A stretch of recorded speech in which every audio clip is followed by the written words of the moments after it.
Sean, Sav, and Moo, and we have a fantastic little session for you today about creating a pause at the top of the backswing without turning into Charles Barkley. Because that's what happened to Charles. He actually went for a lesson, and the pro says you got to pause at the top of the backswing. And Charles is the kind of guy who takes things very literally, and I actually had a tour pro out of Texas that was very much the same way. Very talented, very athletic, but then when it comes to finding positions, unbelievably horrible. And rightfully so. The last thing you want to do is look for positions. And the last thing you want to try and do is create a pause intentionally at the top of the swing. The pause actually happens naturally. So here's how we're going to get you minded, and you'll see how it's going to improve the timing and the tempo and actually the power structure of your swing. So first and foremost, Menashe, we're gonna start with a sledgehammer, you and me. All right. So let's put our clubs on the side here. So I'll start with mine. You can just face me here, and you'll try it right after this. Okay.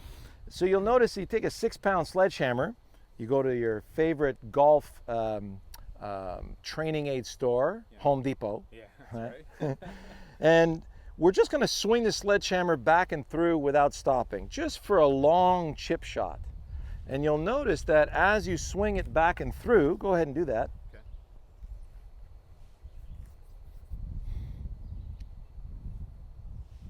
Notice the same pattern. I swing the sledgehammer the same way. We're both wired for gravity swing. So as soon as you feel the weight of that sledgehammer, then your brain says, we need to get out of the way of that. That's right. So now your brain starts to remove the body out of the way in both directions. So if you face the camera and do that now, Moo. Okay. Let it swing.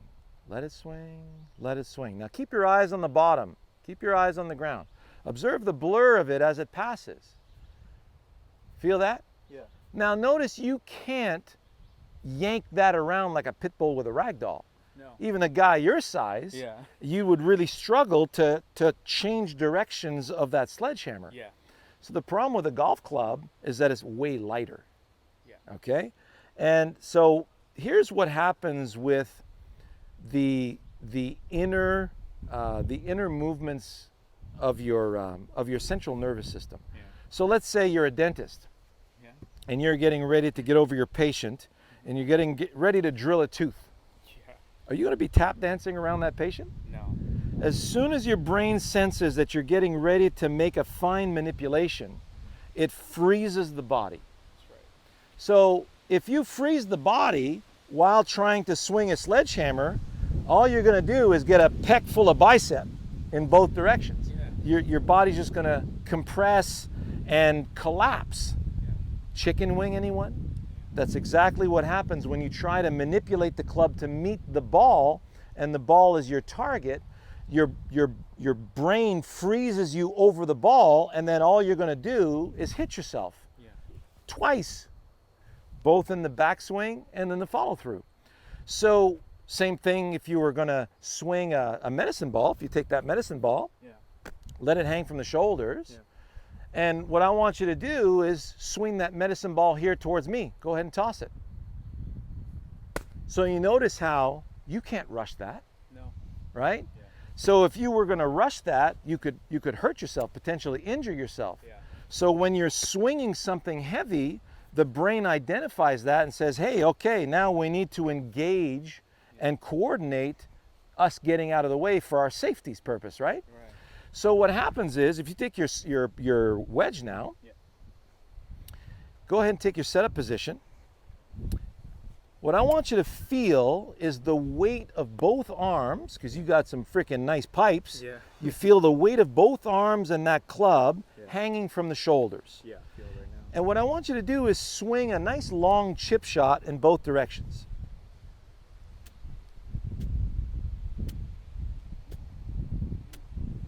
Good. So that doesn't feel rushed? No. Okay. Yeah. So what I want you to feel now is you're going to use the weight of that wedge Yeah. to cut through this pretty blue flower Yeah. in that direction. We forgot our golf balls over here. We had to borrow some blue noodles, Yeah. right? Yeah. So let me see you let the weight of the arms cut the grass towards our structure over there. All right. Right? No ball yet. No ball yet? Yeah, Okay. just let the weight of the arms cut the grass that way. Good.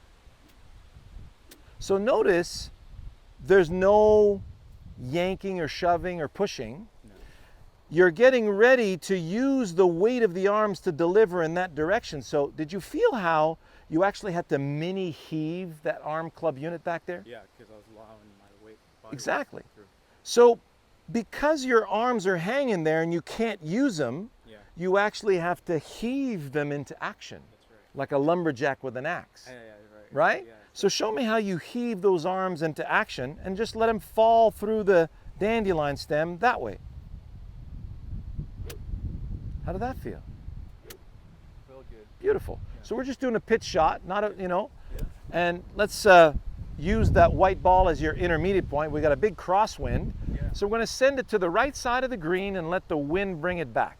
Okay? Okay. Let's see that. Nice fade for me.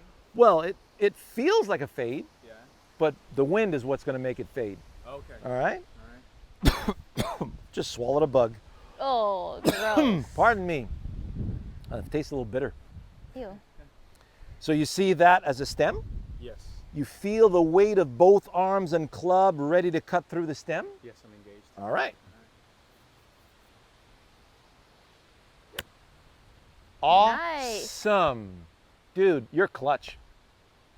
Right in the center of the Clutch. green. Look at that. Yeah. So, did you guys see that? You saw this beautiful transition. So what happens when you heave the arm club unit into the backswing, Yeah. say like that lumberjack. Yeah. So I got my axe, heave. Now I got to wait for it to come up. Yeah. So if I toss this ball in the air because I can't reach the ceiling, Yeah. as soon as the ball leaves my hands, I got to wait for it to go up. Right. I'm waiting for it to change directions, Yeah. and then I got to wait for it to come back down before I catch it. So my brain, which is a gravity genius, Yeah. it's coming back. That's right. It'll be here. Yeah. So you don't have to, ooh, be careful, watch out. You just toss it and wait for it. So we're doing the same thing here.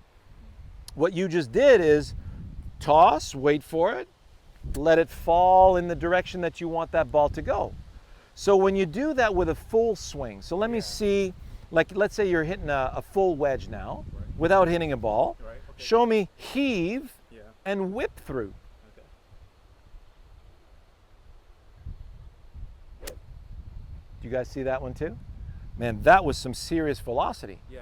So you heave and you're getting ready to whip through to the target. So Right, as that's the right. as the arms approach the top of the backswing, the body engages Yeah. and it's like you're catching the backswing with your kinetic chain, Yeah. right? He's got all that momentum built up here. That's it. So it's like na na na na, and it's already being placed for you. Yeah. So all you got to do is take that and whip it that way. Yeah, with ease. And you'll notice this with baseball players. Yeah. When they're waiting for the pitch comes in, you'll notice they Oh. throw their arms up. Yeah. So you're throwing the arms up as you're stepping. Yeah. The arms come up, you're stepping. The step catches the arms Yeah. in their ideal position. Right. So let's say I want to go between first and second base. See where I threw my arms? Yeah. I'm not going to throw them back here. So I'm throwing them in a way that's going to allow me to go between first and second base. Yeah. Take a look at some slow motion video of baseball hitters. You'll see a pause. You'll never see them yank shove. It's Right. okay? Yeah. So it's the same thing here. That's right. Heave, let it fall to the target. Now I know another person who does really well at this. Yeah. Fabulous. Sav, come on over. So this is one of your staples Yeah. because you really enjoy using the weight of your arms and club. Even though you've lost a lot of weight, Yeah. you can still feel it, Yeah. right? So when you're using, and that's what's really cool, we've got short game. If you look at one of my very short chip shot videos, right? So very short chip shot, I'm using the weight of both arms and club, and I'm letting the weight of that cut through my dandelion stem. So when I'm doing that, notice how my arms are not being stopped by the body. See how my body keeps moving out of the way? Yep. But as soon as I try to manipulate the club to meet the ball, that's where the chip yips appear, Chip right? yips. It's actually a thing. Putting yips, chip yips, that comes from manipulation. So we move away from that by using the weight of the arms and clubs. So let me see you do that. We're gonna do, that's your pitching wedge? A 9-iron. 9-iron. So come on back here. We're going right edge of that and letting the wind bring it back. Okay. Okay, so do a couple of practice swings.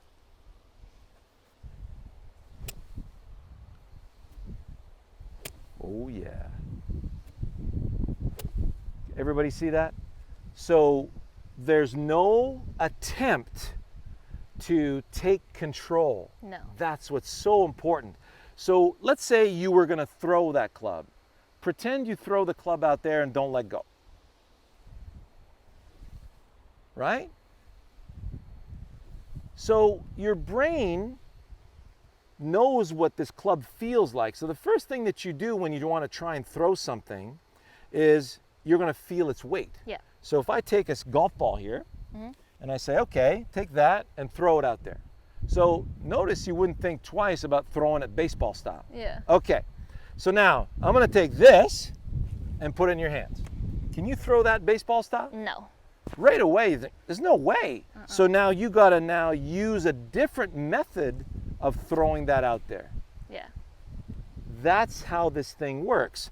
So now the golf club can easily be thrown. Yep. So when you're getting ready to throw the club, your brain immediately starts to zoom in on the weight of this thing. Yep.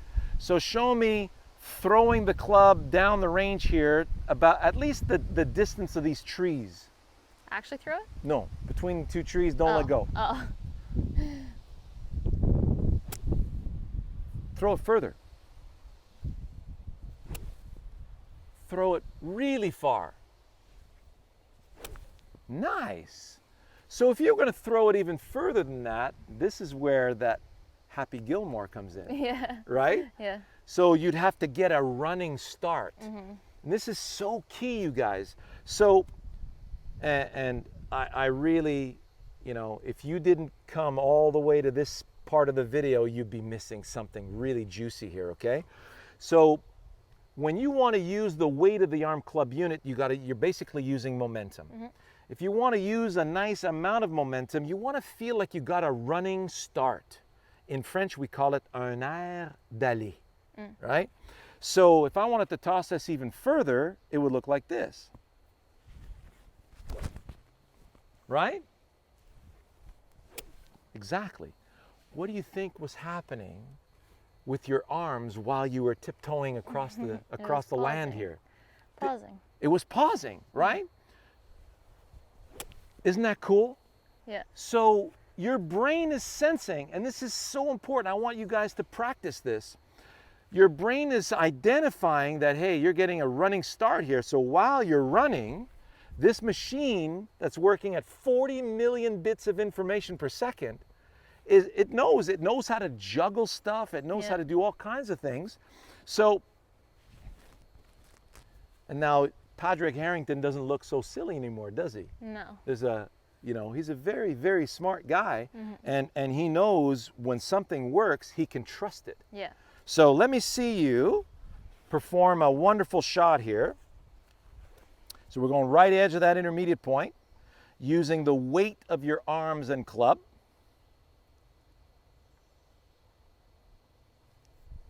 Oh, that grab. I know, we got a little bit of a rough here.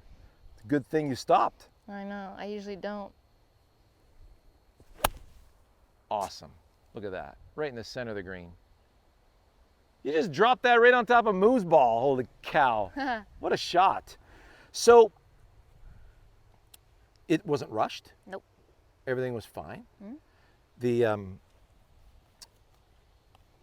let's do one more. Kind of lost my train of thought here. I had one last little important tidbit.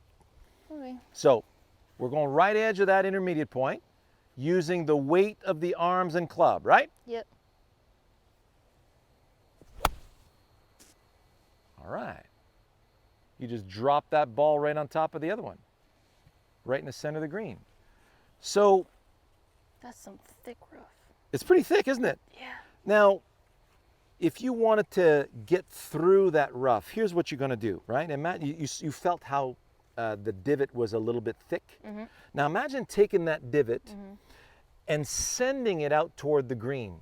Just like let's say I had a carrot here and a carrot peeler, and I'm flipping carrot peels toward the bucket. Feel the difference? Yeah. All right? Not as chunky. Not as chunky. So I want you to feel now how you're going to use the weight of your arms and club to flip a divot in that direction. Big difference, huh? Yeah. Notice there was more through to that shot. Yeah. And there's a nice tidbit we can, share with our viewers. When you're in the rough, it's not about how do I get the ball out. Right. It's about how do I get the ball over there. Mm-hmm. And then you feel your surroundings, so you hadn't felt the rough yet. No. You did okay, you got through, you're on the green at the front of the green, but notice that one went to the back of the green. Yeah. Okay? Yeah. So, Mo, come on back. Come on, stay here, stay here. So we got sledgehammer swinging back and through, or you take a nice 4-pound hammer that we normally use and you swing it back and through, and you feel that nice transition from backswing to forward swing. And then you want to feel the same thing as you're swinging back and through. You're letting the arms fall in both directions, and you're just waiting for them to change directions, and all you're doing is just removing yourself out of the way of the weight of this arm club unit. If you want to go farther, just think throw, because your brain knows how to throw stuff, and it won't make it harsh. Because throwing it, if you throw something harshly, you throw your arm out, and that's the last thing you want to do. Yeah. You can do that when you're 12, Yeah. but you can't do that when you're 50. No. So you're going to take this, and we're going to throw it as far out there as we can with ease. So doing that running start will really give you an awesome sense of what that pause is. And your brain it'll do that all on its own without you having to think about it. All you got to think about is throw it Happy Gilmore style out there. Yeah. And then you just plug that into your golf shot. Gather, throw. Now this is what I wanted to talk about. I remember it now. When I am playing at my best, my pause at the top of the backswing seems longer than usual. When you're in the zone, things tend to slow down. That's what happened to me today. Did it? Yep. Awesome. So I'm going to do the same thing. I'm going in that direction. I'm going to use the right edge of that. I'm feeling the weight of my arm club unit. That's why you see a lot of the guys on tour and gals, they don't ground their club. You don't want to feel like you're letting it drop to the ground and you're using the club as a crutch. You're up here and already engaged. So now I feel the weight of my arm club unit. I heave it up into the backswing, and now I'm going to wait for it, right? Yeah. And then I'm going to deliver that wonderful throw out there. So here we go. Heave, throw. Nice. So right in the center of the green. Now, when you wait for the weight, that's Yeah. one of our wonderful sayings, right? When you wait for the weight of the arms, your brain has all this time to go and engage that kinetic chain. And you'll see, it's like, I call it a reverse lightning bolt, right? Everything grabs the ground here because I'm throwing over there, goes through the legs, through the core, through the chest, through the shoulders, hands, and then finally through the club head as I'm throwing it in that direction. So I invite you to see throwing the club Sean Clement, throwing the club straight Sean Clement, and then you want to know how to put the ball in the way of that, and you're going to go see predict solid contact and direction, and how to put the ball in the way of your swing. Golf WRX, which is, you know, one of our fantastic partners. So I hope you enjoyed our little how to create your pause at the top of the backswing without thinking about it. Yeah. And we'll, you know, have a great week, and we'll see you next time. Bye. All the best. Take care.